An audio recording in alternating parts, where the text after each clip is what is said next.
You know that feeling when you walk into a room full of people, and suddenly you realize you're not sure how to jump into conversation?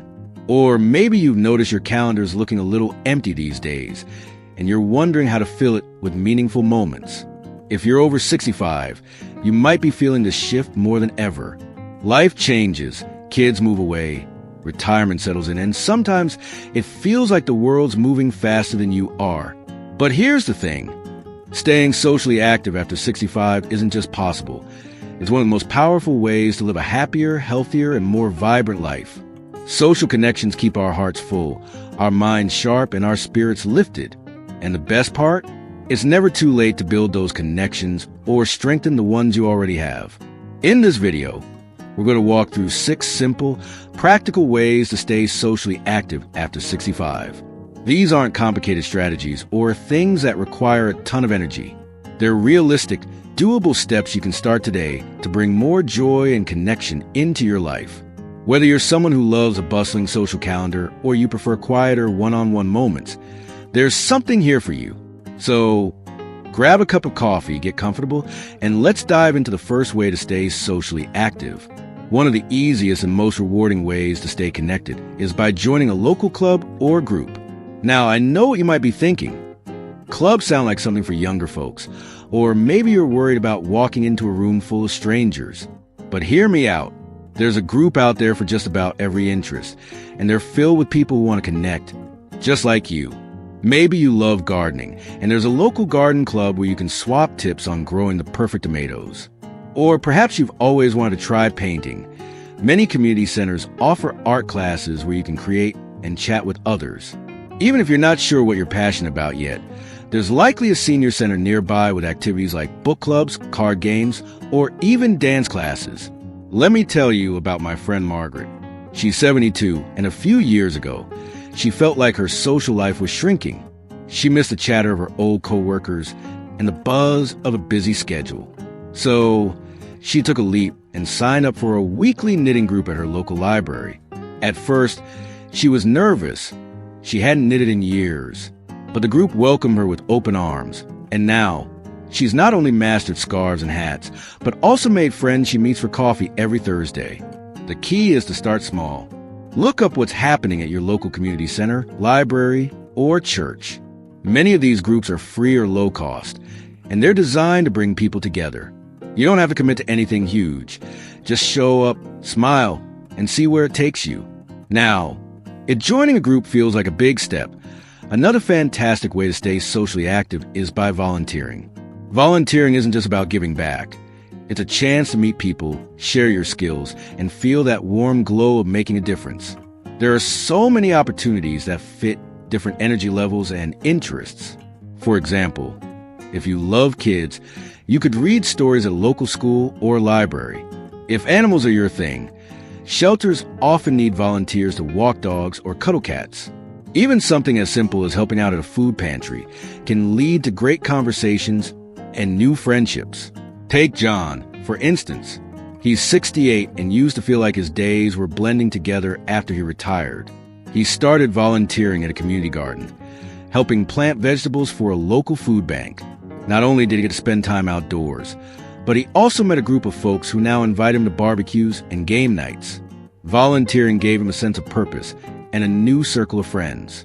The beauty of volunteering is that it's flexible. You can give a few hours a week or even just a couple of times a month. Check out websites like volunteermatch.org or call your local nonprofit to see what's needed. You'll be amazed at how quickly you feel connected. So, we've talked about joining clubs and volunteering as 2 powerful ways to stay socially active. Both are about stepping out, even just a little, to find people who share your interests or values. But what if you're not quite ready to join a group or commit to a schedule? That's okay. There's another way to build connections that's as simple as picking up the phone or opening your email. Let's dive into that next. Sometimes, the simplest way to stay socially active is by reaching out to people already in your life. It sounds so obvious, doesn't it? But life gets busy, and before you know it, months have passed since you last talked to that old friend from high school or your cousin who always makes you laugh. Reconnecting with family and friends is like rediscovering a treasure you forgot you had. And the beauty of it is, You don't need to leave your house or join anything new to make it happen. All it takes is a little nudge to get the conversation flowing again. Start with a phone call or a handwritten note. There's something special about hearing someone's voice or seeing a letter in your mailbox. It feels personal, like you're really sharing a moment. Maybe call a friend you haven't spoken to in a while and ask how they're doing, or send a quick email to a family member, sharing a memory that made you smile. My neighbor, Clara, who's 70, started a habit of calling one person every Sunday afternoon. She says it's like a little gift to herself. She gets to catch up, laugh, and feel closer to someone she cares about. And you know what? Those calls often lead to plans like meeting for lunch or even just chatting again the next week. If you're not sure where to start, think of someone who's been on your mind lately. Reach out, even if it's just a text to say, "Hey, I was thinking of you." Small gestures like that can spark a connection that grows over time. Another way to make these reconnections regular is by setting up a routine. Maybe you and a friend agree to a weekly coffee date, or you start a monthly video call with your grandkids. Having something to look forward to keeps those bonds strong. And don't worry if distance is an issue. Technology makes it so easy to stay close. Apps like Zoom or FaceTime let you see each other's smiles, even if you're miles apart. Clara, my neighbor, now has a virtual book club with her sister in another state. They read the same book and chat about it over video once a month. It's become their special way to stay connected. And they've even roped in a few other friends. The key is to make it simple and fun, so it feels like a treat, not a chore. Now, let's talk about another way to stay socially active that's all about opening your home and your heart. Hosting small gatherings. I know, hosting might sound like a lot of work, but it doesn't have to be fancy. It could be as easy as inviting a couple of neighbors over for tea and cookies or starting a game night with friends. The goal isn't to impress anyone. It's to create a space where people can relax and connect. Think about what you enjoy. If you love cooking, maybe you host a potluck where everyone brings a dish. If you're a fan of movies, how about a movie night with popcorn and cozy blankets? Let me tell you about Tom, who's 67. He started hosting a monthly soup night at his house. He makes a big pot of soup, nothing fancy, just something warm and comforting, and invites a few friends or neighbors. Everyone sits around his kitchen table, shares stories, and leaves feeling a little closer. Tom says it's become the highlight of his month, and his guests love it because it's so laid back. If you're worried about space or effort, keep it small. Even one or two people can make for a wonderful evening. And if hosting at home isn't your thing, you could suggest meeting at a local cafe or park. The important part is creating those moments where you're laughing, talking, and building memories together. Hosting gatherings, whether big or small, is about bringing people into your world. It's a chance to share a little of yourself and strengthen those connections. But what if you're looking for something that combines social time with a bit of adventure?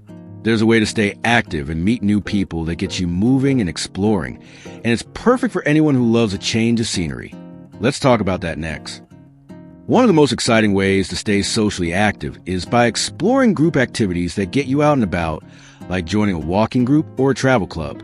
There's something so refreshing about combining social time with a bit of adventure, and it's perfect for anyone who loves to see new places or just enjoy a stroll with good company.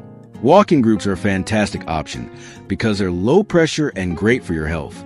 Many communities have walking clubs specifically for seniors, where you can chat while exploring a local park or trail. It's not about speed or distance. It's about the laughter and stories you share along the way. If walking's not your thing, consider a travel club. These groups often plan day trips to nearby towns, museums, or even longer adventures. And they're a great way to meet people who love exploring as much as you do. Take Susan, for example. She's 66 and always loved nature, but felt a bit shy about joining a group. Last year, she signed up for a local walking club that meets every Saturday morning. At first, she just listened to conversations, but soon she was swapping stories about her favorite hiking spots and even organizing a group picnic. Now, she's got a whole crew of walking buddies who text her about everything from new trails to their grandkids' antics. If you're curious about this, check with your local senior center or even online platforms like meetup.com to find groups near you. You don't need to be super fit or an expert traveler. Just show up with a smile and an open mind. These outings give you a chance to make new friends while enjoying the world around you. Another wonderful way to stay socially active is by taking a class or workshop to learn something new. This could be anything from a cooking class to learning how to use that smartphone you've been avoiding. The beauty of learning is that it naturally brings people together. You're all starting from the same place, figuring things out side by side.